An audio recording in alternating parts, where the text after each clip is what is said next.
Shalom,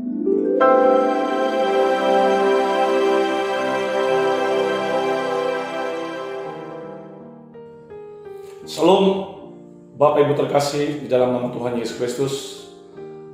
Selamat bertemu kembali dalam mimbar PKG yang ke-6 bagi para hamba Tuhan, anggota BKG sekota Batam, dan terlebih khusus umat Tuhan yang ada di kota Batam. Pada hari ini kita akan dilayani oleh hamba Tuhan yang akan menyampaikan firman Tuhan kepada kita, memberkati gereja Tuhan, umat Tuhan, dan kota kita di kota Batam. Kita akan mendengarkan firman Tuhan dan kita akan menyaksikan firman Tuhan yang akan menjadi berkat bagi kita. Mari kita akan menikmati firman-Nya. Selamat menikmati, Tuhan Yesus memberkati. Shalom. Salam sejahtera saudara-saudaraku yang dikasihi oleh Tuhan. Sebelum kita merenungkan firman Tuhan ini, saya mengajak kita semua untuk sejenak fokus berdoa. Kita berdoa. Ya Tuhan, inilah kami umat-Mu yang terus secara jujur mengakui membutuhkan firman. Karena melalui firman itu kami dapat menjalani hidup dengan segala kenyataan yang ada di dalamnya. Firman-Mu menghidupi kami. Karena itu Tuhan, kami membutuhkan firman. Mari Tuhan, Engkau menolong kami agar kami dapat fokus pada firman-Mu dan kami boleh mendapatkan berkat Tuhan melalui firman Tuhan ini. Hamba-Mu di dalam segala keterbatasannya, Engkau menolong, pakai dia Tuhan sebagai alat-Mu untuk menyatakan kebenaran firman-Mu bagi seluruh umat-Mu. Terpujilah nama-Mu, di dalam nama Tuhan Yesus Kristus kami berdoa. Amin. Saudara-saudaraku yang dikasihi Tuhan, izinkan saya Pendeta Nurkiana Simatupang dari GKI Bukit Indah Sukajadi hendak memberitakan firman Tuhan lewat kesempatan yang sangat berbahagia dari kantor PKG Kota Batam. Firman Tuhan yang akan kita dengar dan renungkan bersama-sama dari Injil Matius pasal 14 ayat 13 sampai 21. Saya bacakan untuk kita semua. Setelah Yesus mendengar berita itu, menyingkirlah ia dari situ dan hendak mengasingkan diri dengan perahu ke tempat yang sunyi.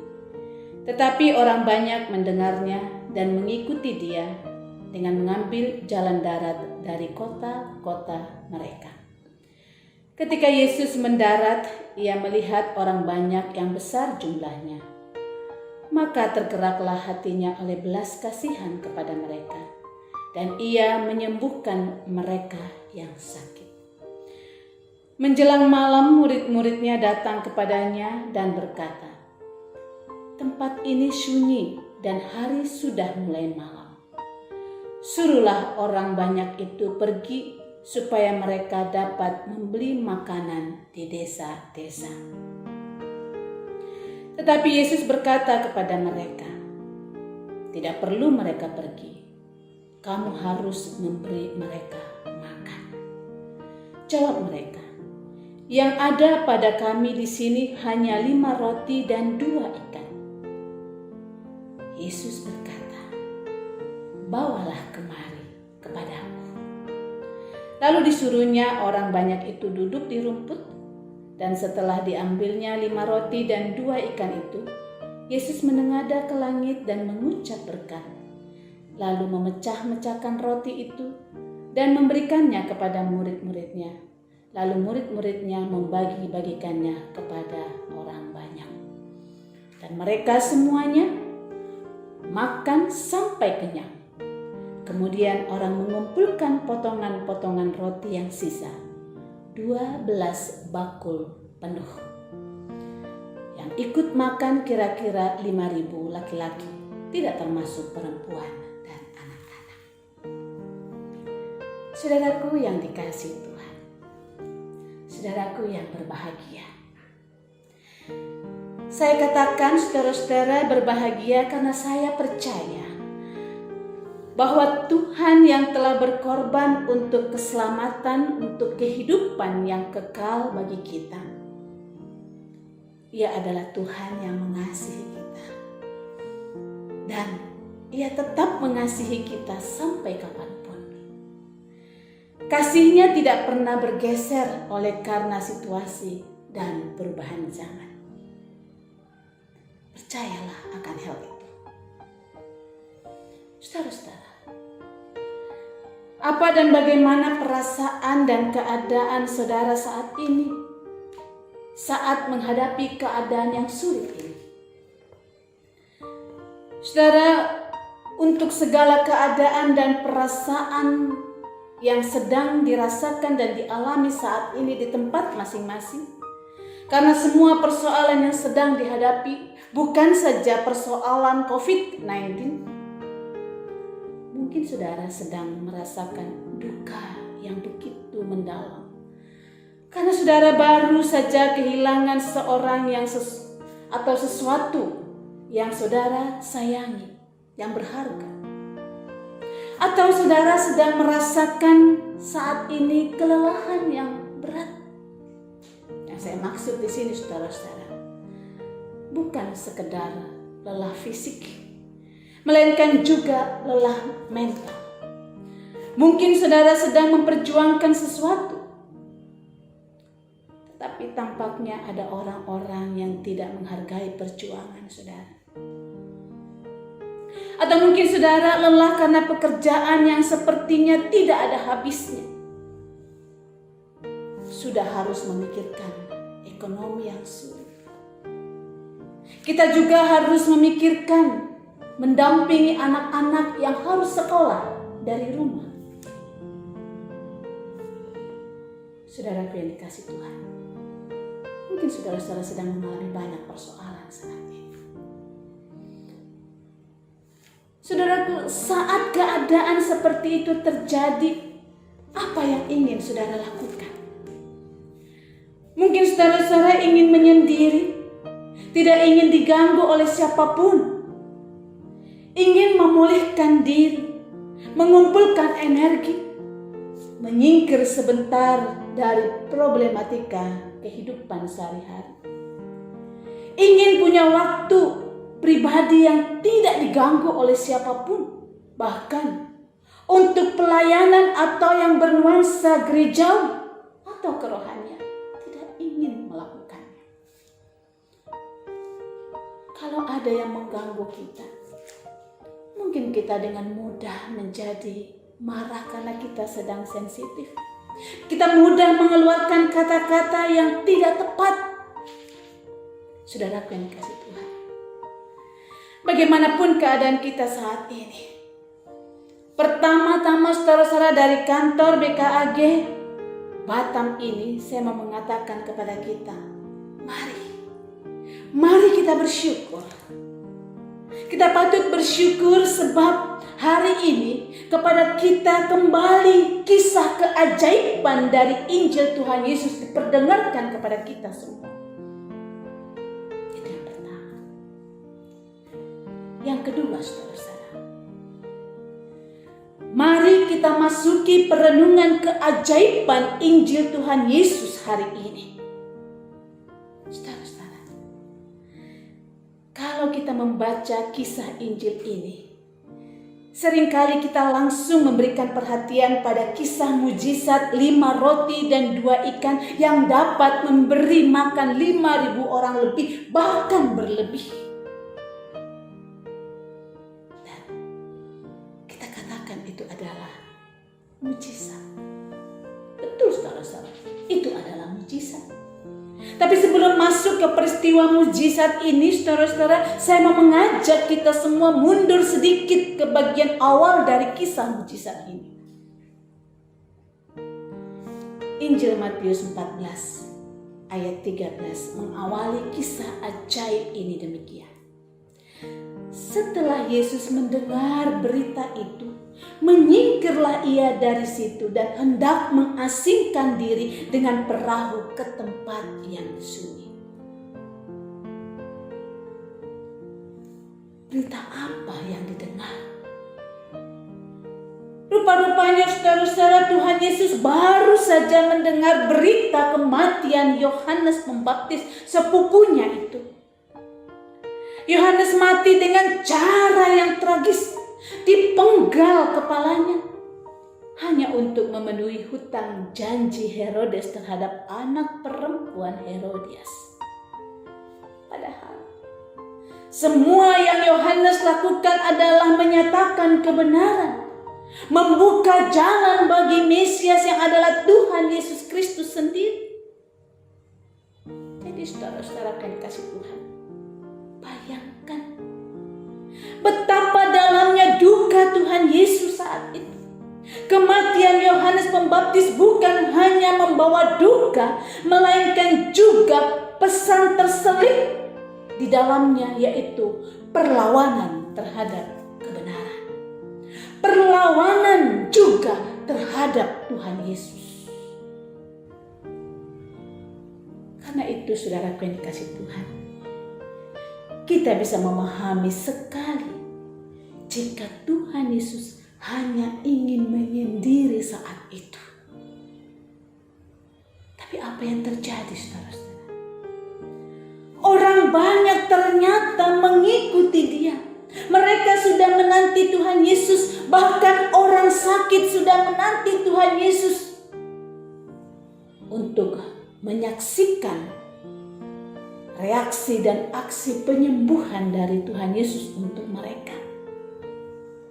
Seolah-olah orang banyak ini tidak punya ruang empati terhadap persoalan Tuhan Yesus.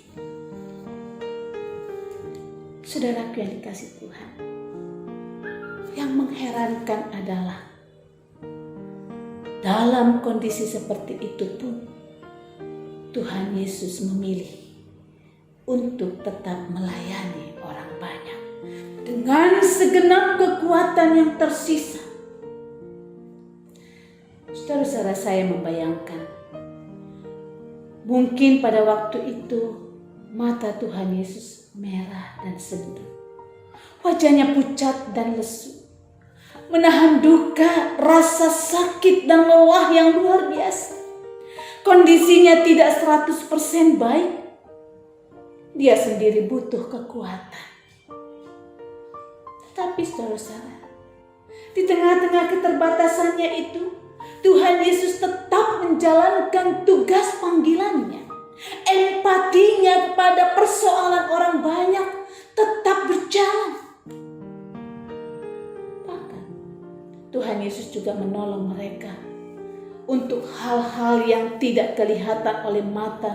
Dan untuk itu mereka tidak meminta pertolongan kepada Tuhan Yesus. Soal apa itu? Soal urusan kampung tengah, soal perut, soal lapar. Para murid dengan analisa yang masuk akal menyimpulkan bahwa orang banyak itu sudah kelaparan.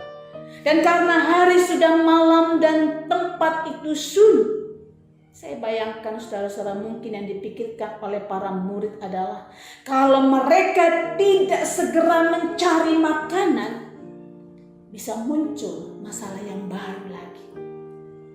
Atau para murid sudah mulai kelelahan juga melihat Tuhan Yesus yang sudah kelelahan, tidak sanggup lagi menghadapi masalah yang baru. Solusinya adalah menyuruh orang banyak itu pergi mencari makannya masing-masing. Apalagi di situ hanya ada 5 roti dan 2 ekor ikan. Tentu saudara yang dikasih Tuhan, sekali lagi sangat masuk akal. Mana mungkin cukup untuk mengenyangkan orang banyak itu? Sekali lagi, solusi sangat masuk akal adalah menyuruh mereka pergi.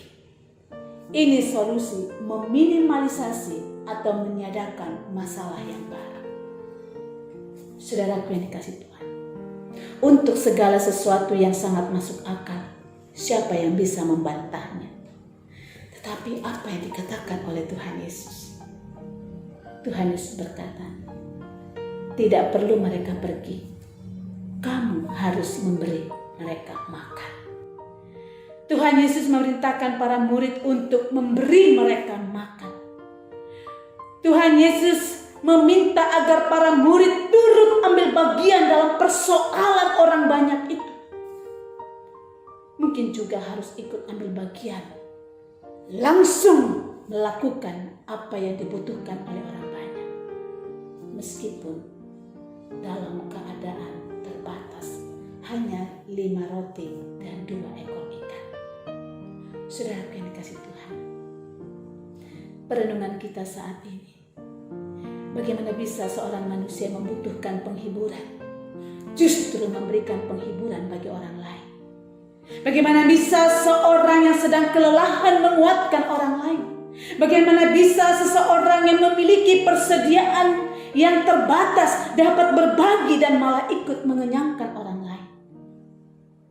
Kita mungkin mengatakan, wajarlah, kan Tuhan Yesus itu adalah Tuhan. Betul, saudara-saudara yang dikasihi Tuhan. Namun jangan lupa, dia juga adalah manusia. Kalau kita melihat realita hidup kita sekarang, bukankah para tenaga kesehatan juga melakukan hal yang sama? Ketika mereka harus membatasi diri dan menahan untuk bertemu dengan keluarga dan orang-orang terkasih, menggunakan setelan yang menyesatkan, berkali-kali mandi dalam sehari, mempunyai risiko tertular yang lebih besar. Belum lagi harus menghadapi persoalan pribadi. Tapi mereka tetap mengerjakan panggilan mereka dan menjadi berkat bagi banyak orang. Kisah lain, seorang nenek miskin yang memberikan seluruh tabungannya, meski tidak banyak, untuk menolong orang-orang yang terkena COVID-19. Mungkin kita tetap bertanya, bagaimana bisa? Saudara yang dikasihi Tuhan, kuncinya adalah ini, belas kasihan. Inilah yang menggerakkan hati para tenaga kesehatan dan si nenek miskin tersebut. Inilah pula yang menggerakkan hati Tuhan Yesus ketika Tuhan Yesus sendiri merasa duka dan lelah, lalu ia melihat wajah-wajah yang lelah dan lapar orang banyak itu. Hati Yesus tergerak oleh belas kasihan. Hatinya terhubung dengan hati orang banyak. Inilah yang disebut sebagai belas kasih, compassion. Sebuah gerak hati yang sangat kuat, yang berasal dari hati yang mampu merasa dan yang mendorong seseorang untuk bertindak, bahkan melampaui apa yang wajib ia lakukan. Untuk itu saudara-saudara, Tuhan Yesus ingin para murid juga untuk memiliki hati yang sama. Sayangnya ketika para murid diperhadapkan dengan persoalan kurangnya makanan, mereka menjadi pesimis. Karena itulah mereka meminta Tuhan Yesus menyuruh orang banyak itu untuk pergi. Mengapa pesimis? Padahal Tuhan Yesus ada di tengah-tengah mereka. Saudara yang dikasihi Tuhan, karena hati mereka hanya terarah pada persoalan yang besar dan kekuatan mereka yang terbatas. Ini yang membutahkan mereka terhadap potensi yang sebenarnya ada pada mereka. Karena itulah saudara-saudara, Tuhan Yesus mengundang mereka untuk kembali mengarahkan perhatian mereka kepada Tuhan Yesus. Bawalah kemari kepadaku, kata Tuhan Yesus dalam ayat 18. Dengan mengarahkan hati kepada Tuhan Yesus, para murid belajar untuk menyelaraskan hati mereka dengan hati Tuhan. Dan ini berarti para murid yang terhubung dengan hati mereka yang dikasihi oleh Tuhan Yesus. Mereka belajar untuk memiliki belas kasih terhadap sesama. Di sini kita melihat bahwa mengarahkan hati kepada Tuhan berarti mengarahkan hati kepada dunia yang membutuhkan pertolongan saat ini. Saudaraku yang dikasihi Tuhan, Sesungguhnya banyak hal yang bisa kita lakukan di masa sulit ini. Saudaraku, kita mulai dari hal-hal yang sangat kecil. Saya mengajak kita untuk melakukan perenungan dari sebuah catatan di Tribun Newscom 2 Agustus 2017. Menginformasikan bahwa jumlah penduduk di saat itu mencapai kurang lebih 262 juta jiwa. Nah, terhadap catatan tersebut, jika setiap sekali makan orang Indonesia membuang 1 butir nasi saja, maka setiap hari nasi yang dibuang oleh 1 orang di Indonesia adalah 3 butir nasi.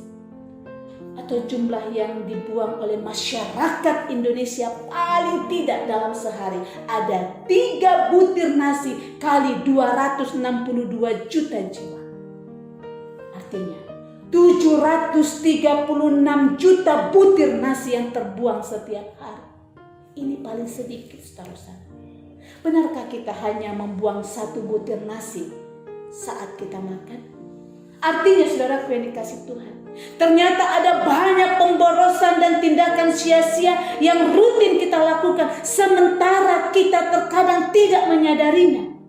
Dan sementara itu, di tempat-tempat yang lain banyak orang mengalami kelaparan karena mereka tidak mempunyai makanan. Ini menjadi panggilan kita. Ini menjadi persoalan kita. Saat kita sedang diperhadapkan dengan situasi sulit saat ini, jangan kita melihat situasi sulitnya, tapi kita melihat apa yang bisa kita lakukan saat ini. Sebagai murid-murid Tuhan, sebagai hamba-hamba Tuhan, sebagai gereja Tuhan di tengah-tengah dunia yang sedang mengalami kesulitan. 5 roti, 2 ekor ikan bisa memberi makan 5.000 orang lebih. Kita punya lebih daripada 5 roti dan 2 ekor ikan. Arahkan kepada Tuhan. Persoalan kita akan terselesaikan dan banyak orang yang tertolong. Itulah panggilan gereja PKAG Batam, harus hadir di tengah-tengah persoalan di Pulau Batam ini. Tuhan memberkati kita semua. Amin. Mari saudara-saudara, kita berdoa. Terima kasih Tuhan, hari ini Injil-Mu kembali diperdengarkan kepada kami. Injil yang mengingatkan kami akan panggilan kami, kepedulian kami terhadap segala persoalan yang ada nyata saat ini. Dan di tengah-tengah persoalan itu, kami mengarahkan hati kami, iman percaya kami kepada Tuhan. Dan dengan iman itu kami terpanggil untuk berbuat sesuatu. Sehingga persoalan ya dan amin dapat teratasi dengan baik. Ada begitu banyak orang yang mendapatkan kabar baik dari Tuhan. Karena gereja Tuhan sungguh-sungguh giat, penuh sukacita, bersemangat menjadi pelaku-pelaku menghadirkan Injil Tuhan di tengah-tengah persoalan yang real saat ini. Terima kasih Tuhan. Ini kami para hamba-Mu. Ini kami gereja-Mu. Pakailah kami Tuhan. Roh Kudus yang memampukan kami. Dalam nama Tuhan Yesus kami berdoa.